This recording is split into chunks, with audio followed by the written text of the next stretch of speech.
이 사무엘상을 하게 되는 거는 우리 교회에서 루 룻기까지 강해를 했었어요. 구약 성경은 룻기까지 했었는데, 제가 이제 하나님의 구원 계획이라고 창세기부터 계시록까지 큼직큼직하게 좀 진도를 나가면서 '구속사적인 의미를 좀 살펴봐야 되겠다.' 해서 시작을 했는데, 이게 좀 잘못돼 가지고 굉장히 길어지고 있습니다. 지금 출애굽기가 상당히 길어지고 있는데, 그래서 어 네, 매주 하는 거 아닙니다. 기약이 없습니다. 그냥 하고 싶으면 하고, 네, 부담이 되면 안 하고 제가 그러고 있습니다. 이게 항상 정해 놓으면, 제가 유튜버가 아니기 때문에 정해 놓으면 부담이 되더라고요. 네. 그래서 어 이 인제 룻기 이후에 사무엘서를 봐야 되는데 하지 못하고 있어서 쪼끔 답답한 마음에 올해부터 제가 그냥 사무엘서를 따로 공부를 좀 하고 있거든요. 그래서 뭐 설교 정도까지는 아니지만, 그렇게 막 열심히 연구하고 그러지는 않지만, 어 은혜 받고 또 묵상했던 바, 또 구속사적인 의미들을 좀 나누고자 합니다. 네. 자, 이 사무엘서는 룻기하고 연결이 되죠. 근데 룻기를 보실 때 그 배경이 언제냐면 사사시대예요. 그러니까 시대로 말하면 사사시대의 연장이 룻기고, 또 룻기의 연장이 사무엘서라고 보시면 됩니다. 한마디로 이 사사시대는 왕이 없었던 때, 왕이 있기 전까지의 시대를 사사시대라고 해요. 사사기를 살펴보신 분들은 아시겠지만 굉장히 극악무도한 패역한 세대입니다. 그 가운데에 하나님께서 그때그때 사사기죠. 그 사사기에는 왕이 없으므로 사람들이 각기 자기의 소견에 옳은 대로 행하였다라는 말씀이 많이 나옵니다. 그러니까 자기 멋대로 사는 세상, 그 세상이 사사기 세상이었고, 이것이 사실상 타락한 모든 인간들은 자기가 왕인 줄 알거든요. 그러니까 오늘날에도 사실은 사사 시대와 동일한 그런 이제 시대를 살아가고 있는 거죠. 그래서 왕이 없으므로 각기 자기의 소견에 옳은 대로 행하였다라는 말씀이 자주 나오면서 마지막도 그렇게 마치고 있는 것이 사사기예요. 그리고 이제 이어지는 이 사무엘서 주제가 하나님이 왕을 세우신다라는 거예요, 왕을. 그래서 사무엘상 16장 1 절에 보면 어 너는 베들레헴 사람 이새에게 너를 베들레헴 사람 이새에게 보내리니 내가 그 아들 중에서 한 왕을 택하였다. 예선 미리 뽑아 놨다. 이렇게 말씀하세요. 그러니까 사사시대 그 혼란스러운 가운데 하나님은 자기 왕을 준비시키고 계셨다. 이스라엘 백성들은 저렇게 반역하지만 저 반역 가운데서도 하나님은 긍휼을 베풀어 주셔서 하나님의 선한 일들을 진행시켜 가고 계셨다라는 거죠. 자, 그 사이에 룻기가 껴 있어요. 그럼 룻기는 어떤 역할을 하느냐? 사사기와 사무엘서를 연결하는 관절과 같은, 예, 관절이라기보다는 뭐라고 합니까? 그 연골, 연골과 같다. 그 연골이 없으면 뭔가 잘 이어지지 않고 삐그덕거리고 좀 어색하잖아요. 이와 같이 이 룻기는 연골 역할을 합니다. 그러니까 룻기는 단순히 남녀의 사랑 이야기를 담은 것이 아니라 그 속에 하나님이 왕을 준비해 주고 계신다라는 의미를 담고 있었던 그런 책이라는 거죠. 네. 그래서 룻기를 통해서 우리가 마지막에 보게 되는 것은, 룻기 마지막에 이렇게 말씀합니다. "이새는 다윗을 낳았더라." 이새는 다윗을 낳았다. 다윗은 왕이잖아요. 네, 하나님께서 룻과 결혼해 주는 보아스, 네, 굉장히 헤세드, 인애가 있는 사람이죠. 이 사람의 후손으로 다윗을 준비하고 계셨다라는 것을 보여주는 거예요. 그러니까 보아스나 룻이 주인공이 아니라 보아스의 후손으로 올 다윗 왕이 주인공이죠, 사실은. 네. 자, 그런데 이렇게 사무엘서 와서 왕을 주신다고 하는데 근데 왕이 오기 전에는 항상 그 길을 예비하는 어떤 신하 또는 뭐라고 합니까? 증거자 이런 사람들이 보통 있죠. 그래서 여기에도 다윗 왕이 등장하기 전에 길 예비자가 등장을 하게 되는데 그 사람이 바로 사무엘입니다. 사무엘. 이 사무엘의 어머니가 한나예요. 한나. 근데 그 한나가 사무엘을 임신하고 난 상태에서 하나님께 기도를 하는데 이렇게 기도를 합니다. 2장 10절인데요. 2장 10절. 여호와를 대적하는 자는 산산이 깨어질 것이라. 하늘에서 우레로 그들을 치시리로다. 여호와께서 땅 끝까지 심판을 내리시고 자기 왕에게 힘을 주시며 자기의 기름 부음 받은 자의 뿔을 높이시리로다. 이상하지 않습니까? 그 한나는 지금 이제 임신을 했어요. 근데 한나가 있는 시기는 사사 시대잖아요. 왕이 없어요. 그런데 자기 왕에게 힘을 주셔서 자기의 기름 부음 받은 자의 뿔을 높여 주실 것이다. 이렇게 말씀을 하고 있죠. 그러니까 이제 길 예비자로서 왕을 예비하는 사람으로서 사무엘이 등장한다라는 것을 이제 보게 됩니다. 네. 그렇죠. 세례 요한과 같은 역할입니다. 네. 그것도 제가 이따가 또 말씀을 드리려고 했는데 구속사를 잘 보셔서 딱 누가복음하고 연결을 시키시는 것 같습니다. 자, 1장 1절 한번 보겠습니다. 1장 1절. 에브라임 산지 라마다임 소빔에 에브라임 사람 엘가나라 하는 사람이 있었으니 그는 여로함의 아들이요 엘리후의 손자요 도후의 증손이요 숲의 현손이더라. 자, 여기 보면 이제 자주 잘못 해석하는 네, 그런 경우가 있는데 이 엘가나라는 사람이 사무엘의 아버지거든요. 근데 이 엘가나가 어디 사람이냐? 에브라임 사람이다라고 하니까 마치 에브라임 지파인 줄로 착각하는 경우가 있어요. 근데 그게 아니에요. 엘가나는 지금 레위 지파예요. 레위 지파. 그래서 이 레위 지파들에게는 땅이 분배됩니다. 그 분배받은 땅이 에브라임 지파가 있는 땅이에요. 그래서 에브라임 삼지 라마다임 소빔을 기업으로 받아서 거기서 살고 있기 때문에 그렇다라는 거죠. 저는 이제 출생은 대구 사람인데 그 군포시에 살고 있잖아요.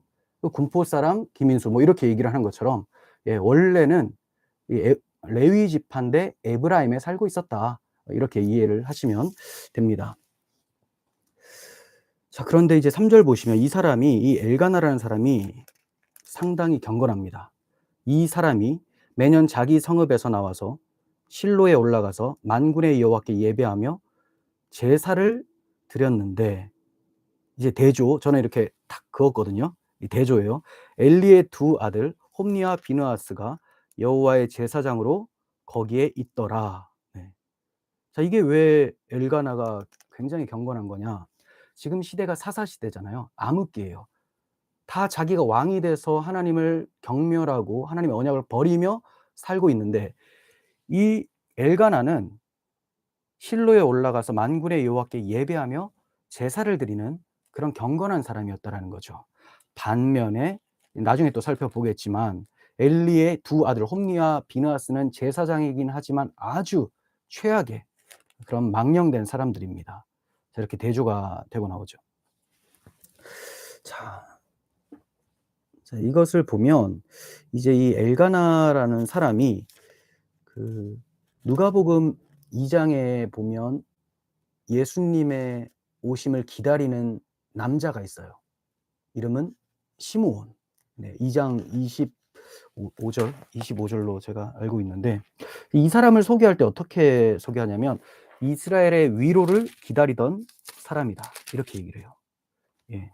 이스라엘의 위로를 기다리던 사람. 예, 2장 25절. 그러니까 시므온은 이스라엘의 위로, 이스라엘의 왕, 유대인의 왕, 예수 그리스도, 그들의 죄에서 구원할 자, 그 예수님을 기다리고 있었던 그런 사람이었죠. 마찬가지로 엘가나도 왕이 없던 시대에 하나님이 세우시는 왕을 기다리고 있었던 언약에 신실했던 사람이다. 네, 그렇게 볼 수가 있습니다. 우리도 지금 오늘날 굉장히 암흑기 같은 삶을 살고 있지만 반드시 하나님께서 승천하신 예수님을 다시 보내주신다는 그 약속을 믿으면서 우리도 날마다 예배하며 언약 백성으로 이제 살아가야 되겠죠.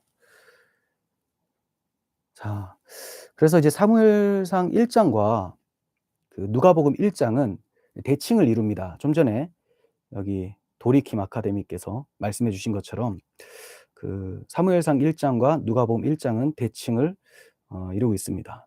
네. 자, 거기에 누가복음 1장에는 엘리사벳이라는 여인이 나오는데 마리아의 사촌입니다. 마리아는 예수님의 어머니죠. 엘리사벳이 그 사촌이에요. 근데 이 여인이 임신을 못하고 있었는데 또 하나님의 은혜 가운데에 임신을 하게 되고 태어나는 사람이 요한이에요. 여러분 잘 아시는 세례 요한이죠. 그 세례 요한도 나시린입니다. 나시린의 특징은 평생을 여호와께 드리거나 또는 이제 일정 기간 동안 헌신하는 사람인데 머리에 삭도를 대지 않는다, 이발하지 않는다는 거예요. 그리고 이발을 하게 되면 이제 모든 사역이 끝났다, 헌신의 기간이 끝났다라는 것을 의미합니다. 자, 이렇게 하나님께 전적으로 드려지는 사람, 이게 세례 요한이었는데 지금 앞으로 우리가 보게 될, 탄생하게 될 사무엘도 나시린으로서 또 왕을 예비하는 사람으로서, 세례 요한도 왕을 예비하는, 광야에 외치는 소리잖아요. 나는 그분의 신발끈도 풀지 못하겠노라 하면서 그분을 예비했었던 광야에 외치는 소리였습니다. 예, 마찬가지로 사무엘도 다윗을 예비하는 그런 사람으로 등장을 하고 있습니다. 토요일 8시 반 기다리지 마십시오. 네, 제가 만약에 하게 되면 한두 시간 전에 올려드리겠습니다. 네, 저는 기약이 없습니다. 네, 숙제가 될 것 같아서 기약을 안 둡니다. 그래서 한 1년 만에 켠 것 같아요. 네. 자, 그리고 우리도 마찬가지예요. 보시면 세례 요한이 길 예비자잖아요. 사무엘도 길 예비자예요. 단순히 엘가나 같은 경우는 이스라엘의 위로를 기다리던 시므온과 같은 역할인데, 기다리는, 자기가 뭘 하지는 않아요. 그냥 약속을 붙들고 왕을 기다리는. 그런데 이 세례 요한과 사무엘 같은 경우는 사역을 합니다. 오실 길을 예비하는 사역을 하는 거예요. 마찬가지로 우리도 지금 이 시대를 살고 있으면서 세례 요한과 또 사무엘과 같은 그런 길 예비자의 역할을 하는 거예요. 그래서 우리를 왕 같은 제사장이다라고 베드로전서 2장 9절에서는 말씀을 하고 있죠. 예. 기이한 빛에 들어가게 하시니 아름다운 덕을 선포하면서 주님 다시 오심을 기다리고 있죠. 그래서 많은 사람들이 왕이 없는 줄 알고 자기가 왕 되어서 살고 있는데, 우리는 광야에서 외치는 소리와 같이 예수 그리스도 오실 길, 다시 오실 길을 예비하며 복음 선포를 하는 사람들이다. 이 점을 기억해 주시면 감사하겠습니다. 그리고 이제 볼 것이 10절. 여기도 좀 볼까요? 너무 길어질라나? 5절 한번 보겠습니다. 한나에게는 갑절을 주니 이는 그를 사랑함이라. 자, 엘가나에게 두 아내가 있었어요. 한 사람은 브닌나, 또 다른 한 사람은 사무엘의 어머니가 되는 한나. 근데 한나가 자식이 없었어요. 그러다 보니까 너무 딱한 거예요. 너무 사랑하는 아내인데 자식이 없으니까 너무 딱해서 늘 무엇을 줘도 갑절로 주었습니다. 그런데 여호와께서 그에게 임신하지 못하게 하셨다, 이렇게 기록을 하고 있어요. 5절에서 여호와께서 그에게 임신하지 못하게 하심으로 그의 적수인 브닌나가 그를 심히 격분하게 하여 괴롭게 하더라. 적수라고요, 적수. 아니, 이거 뭐 같은 집에 사는데 이렇게 적수가 될 수 있을까? 자, 우리가 이것을 단순히 집안의 분쟁 정도로 보면 해석하는데 상당히 미약하게 됩니다.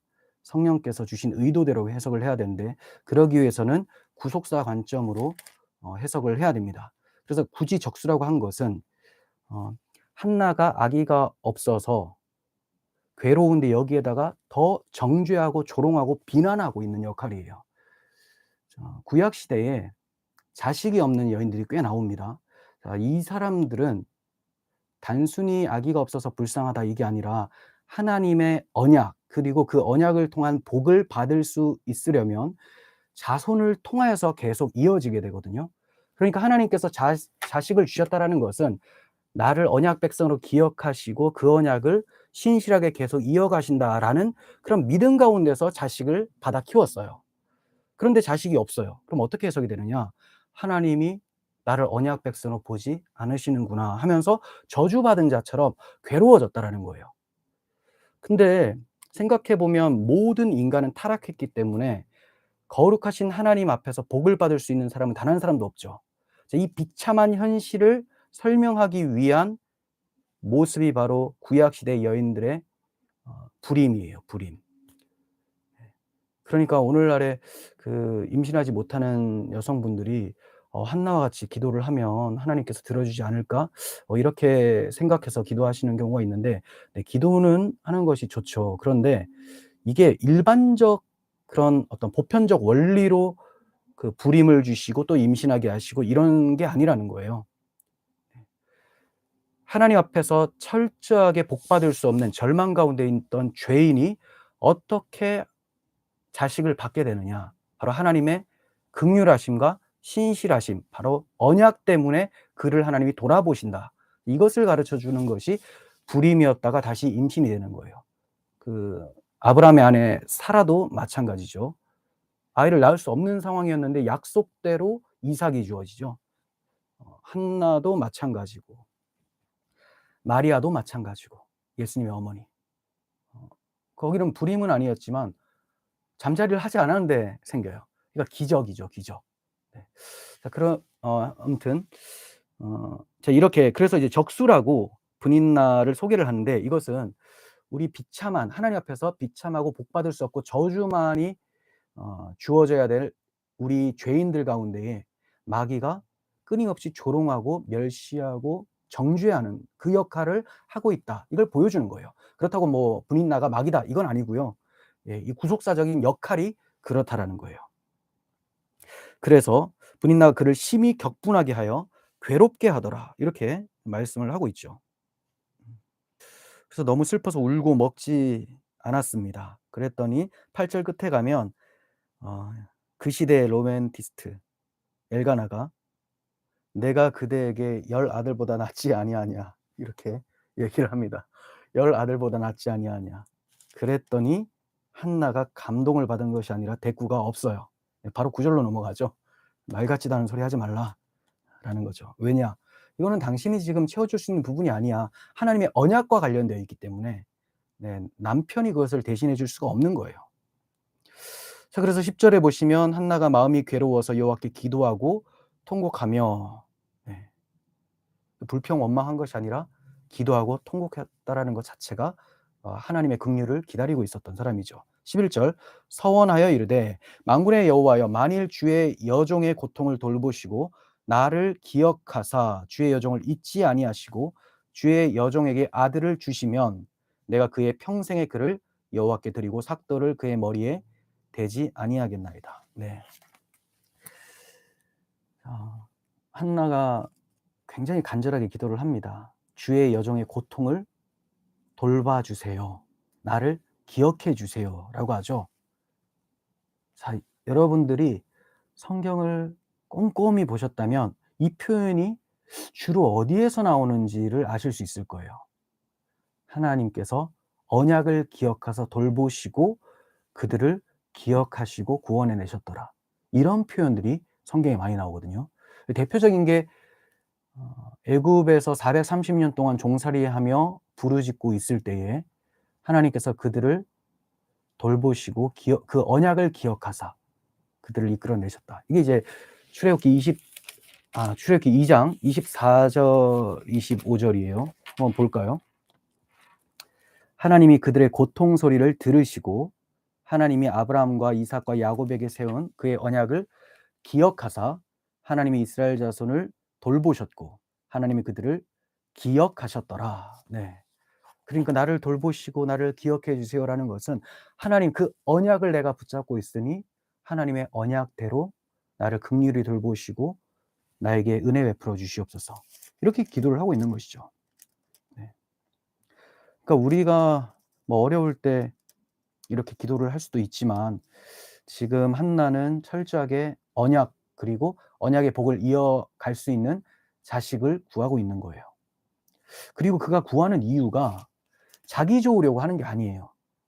잘 보시면 이 사무엘상 1장에서 주시면 그리고 드리겠습니다. 드리겠습니다. 이런 표현들이 자주 나옵니다. 이게 11절에서도 끝에 보시면 여호와께 드리고 그죠?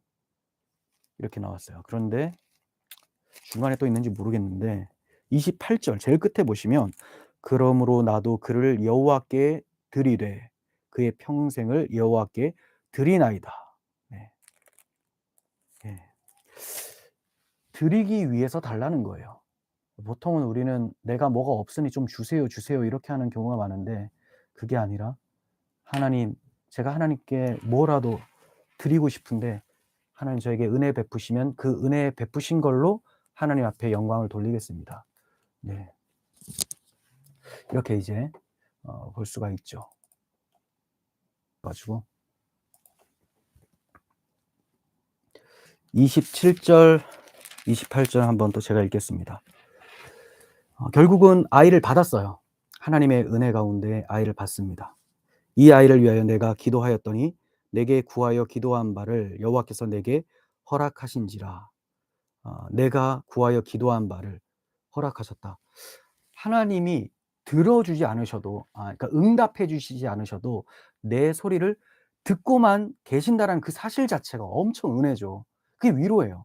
꼭 내가 원하는 것을 해 주지 않으셔도 내가 하나님 불렀는데 그거를 듣고 계신다라는 것 자체가 성도에게는 큰 위로가 됩니다. 지금 한나는 그 위로를 받았어요. 그런데 자기가 구했던 것까지 받게 됩니다. 근데 그 구한 것이 사사로이 구한 것이 아니라 언약 가운데 언약의 복을 이어갈 하나님의 약속대로 나는 언약 백성이오니 그 언약을 이어갈 자식을 주세요라고 구했더니 하나님께서 주신 거죠. 네. 그래서 그러면 처음부터 주시면 될 것을 왜 이렇게 비참하게 만드시고 주시는가? 이게 바로 우리 구원이라는 거예요. 원래 우리의 처음 상태가 원죄 가운데 태어나서 전적 부패의 상태. 하나님께 복 받는 것은커녕 저주만 마땅한 사람인데 이러한 자들에게 긍휼을 베푸시고 하나님의 언약대로 복을 주시기 위해서 언약의 실체이신 하나님의 아들을 주시는 거죠. 네. 그래서 우리는 예수님을 믿음 가운데 이제 받게 되죠. 그래서 이제 이런 불임이었다가 또 임신이 되어지고 출생이 나오고 이런 게 계속 반복이 되어집니다. 이런 걸 보면 하나님께서는 정말 약속하신 바를 반드시 지키시는 하나님임을 보게 됩니다. 그래서 좀 전에 읽었었던 28절 하나님께서 이렇게 나에게 은혜 베풀어 주셔서 아들을 주셨으니 그러므로 나도 그를 여호와께 드리되 그의 평생을 여호와께 드리나이다. 평생을 드린다라는 것은 자기하고 지금 제대로 살 수가 없는 상황이에요. 자기 영달이 아닙니다. 자기 유익이 아니에요. 오직 하나님의 영광을 위해서 달라고 했고 받으니 바치게 됩니다. 네. 이런 거 보면 하나님께서 하시는 일이 정말로 경이롭습니다.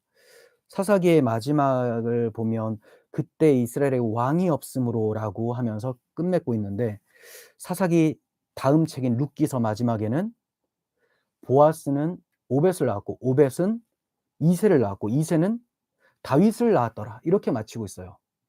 예. 좀 이상하죠. 왜냐? 보세요. 그 보아스는 오벳이 장자거든요. 그리고 오벳은 이새가 장자거든요. 그럼 이새는 누구를 낳았다고 해야 되느냐? 이새의 장자는 엘리압이에요. 그런데 다윗을 낳았더라라고 합니다. 그러니까 이것이 단순히 그냥 족보를 얘기하기 위함이 아니라 하나님께서 택하여 세우시는 왕 다윗을 준비하기 위해서 룻기를 기록하게 하셨다는 것을 보게 되죠. 네, 그래서 항상 성경에서는 족보가 굉장히 중요합니다. 이 족보는 단순히 이스라엘 백성들의 족보가 아니라 메시아 예수 그리스도께서 오실 길을 하나님께서 성실하게 지켜내셨다라는 것을 보여주는 거예요. 그들의 반역에도 불구하고 하나님은 자기의 언약을 거스르지 아니하시고 끝까지 지켜내셨다. 네.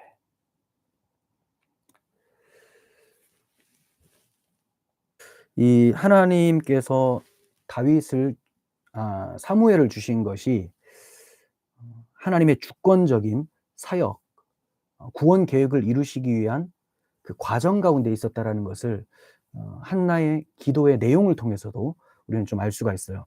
그러니까 한나의 기도가 굉장히 신학적이면서 하나님의 구원 계획, 언약을 꼭 붙잡고 또 그 구원 계획을 정확하게 인식을 하면서 기도를 하는 거예요. 그 기도가 굉장히 중요한데 잠깐만 보겠습니다. 2장 6 절에서 7 절. 유명한 말씀이죠. 여호와는 죽이기도 하시고 살리기도 하시며 스올에 내리게도 하시고 거기에서 올리기도 하시는도다. 여호와는 가난하기도 하시고 부하기도 하시며 낮추기도 하시고 높이기도 하시는도다. 네. 우리가 주로 나의 형편이 어렵고 건강이 안 좋을 때 이런 말씀을 또 낭독하고 암송하면서 기도를 합니다. 네. 그 기도가 잘못된 거는 전혀 아닙니다. 우리는 그렇게 기도할 수 있어야 돼요. 하나님의 주권이며 또 하나님이 능력자이시라는 것을 알고 기도하는 것이 상당히 중요합니다. 그런데 지금 이 한나가 기도할 때는 우리는 하나님 앞에 진토밖에 되지 않는 존재인데 이러한 우리를 죽일 수도 있으신데 살리시는 하나님이시다. 스올에 내리실 수도 있는데 거기서 올려주시는 하나님이시다라는 것을 그가 사무엘을 받으면서 알게 되는 거예요. 그리고 이 사무엘이 왕의 길을 예비할 자라는 것을 알고 하나님께 찬송을 하고 있죠. 왜냐하면 다윗 왕은 이스라엘 백성들을 구원할 자들이거든요. 구원할 자이거든요. 그러니까 여러 이방의 압제 속에서 하나님의 공의의 통치가 일어나게 만드는 그런 왕으로 세워지기 때문에 구약 이스라엘 백성들에게는 메시아 같은 존재죠. 그래서 정말로 메시아가 다윗과 같은 왕으로 오지 않을까 하면서 기대를 했었던 거예요. 정치적, 군사적, 경제적 메시아를 기다리고 있었죠. 하지만 이것은 구약적 표현이죠. 구약적 표현. 그런 식으로 메시아를 바라보면 오늘날에 이제 어떤 식으로 되느냐? 기복주의 신앙이 되죠. 구약은 항상 영적인 것을 설명하기 위해서 눈에 보이는 표면적인 것으로 말씀해 주시거든요. 그래서 뭐 100배의 거부가 되었다라는 것은 영적인 풍성함을 나타내는 것이지 이삭처럼 뭐 하나님 말씀 잘 들으면 내가 100만 원 심었는데 100배의 복을 받게 돼서 더 부유해진다. 뭐 이런 걸 말씀하는 것이 아니라는 거죠. 네. 셈은 장자입니다. 네. 셈은 셈 함 야벳 이렇게 제가 알고 있거든요. 네. 자, 오히려 야곱이 장자가 아닌데 야곱이 이어받죠. 그거는 이제 은혜로 편입이 되어지는 것. 그런 것이 또 에브라임과 또 므낫세, 요셉의 두 아들 거기도 이제 바뀌어 가지고 이렇게 그런 원리가 있습니다. 자, 그리고 어디까지 얘기했습니까? 네, 이 한나 기도를 좀 살펴봤습니다. 자, 한나가 여호와께 드리겠다고 서원했고 정말로 받았으니 여호와께 드렸습니다. 네. 귀한 신앙입니다. 만약에 드리지 않았다면 그가 달라고 했었던 의도가 아주 개인적이며 정욕적인 것이었다라고 할 수가 있겠죠. 세속적인 관점. 그런데 그가 온전히 하나님 앞에 드렸다라는 것은 하나님의 영광을 위하여 하나님이 주신 아들 사용해 주세요라고 고백을 했었던 거예요.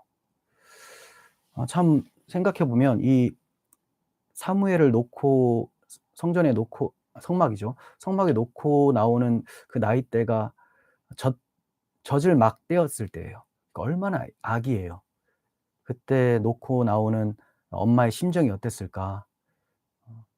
그냥 염려도 되고 또 더 많이 안아보고 싶고 이런 마음이 있을 텐데 그런데도 하나님이 나에게 기적적으로 주신 아이 하나님이 끝까지 책임져 주시고 또 하나님께 영광을 돌릴 수 있는 길 예비자로 세워 주실 것이다라는 확신 가운데에 이 아이를 내어 놓고 오는 것이죠. 우리도 하나님께 받은 게 참 많습니다. 근데 우리가 받은 게 많다라고 하면 그냥 지난 한 해를 돌아보면서 '이런 일들이 있었구나. 참 감사하다.' 이렇게만 생각하는 경우가 있는데 그것도 너무 경건하고 귀한 고백이지만 우리가 하나님께 받은 게 많다라고 하면 제일 먼저 떠올려야 되고, 그리고 그게 전부라고 할 수 있는 게 바로 하나님의 아들이에요. 하나님의 아들. 하나님의 아들 예수 그리스도를 우리를 위해서 십자가에 기꺼이 내어 주신 그 하나님, 우리가 그 아들을 받았으니 이제 내 생명도 조금도 귀한 것으로 여기지 않습니다라는 바울의 고백처럼 그렇게 살 수 있어야 되지 않겠습니까? 네, 그래서 우리가 이 사무엘서 1 장을 좀 살펴봤는데, 하나님께서는 그 흑암 가운데 있었던 그런 시대에도 자기 백성에게 약속하신 약속을 잊어버리지 아니하시고, 또 그들을 위해서 하나님이 선택하신 왕을 준비하고 계셨다. 오늘날 우리가 흑암 가운데 사는 것 같고 좀 혼돈과 공허 속에서 부질서한 이런 사회를 사는 것 같지만, 반드시 하나님은 자기 백성, 즉 우리를 구원하시기 위해서 반드시 하나님이 약속하신 메시아 왕을 다시 보내주실 것이다.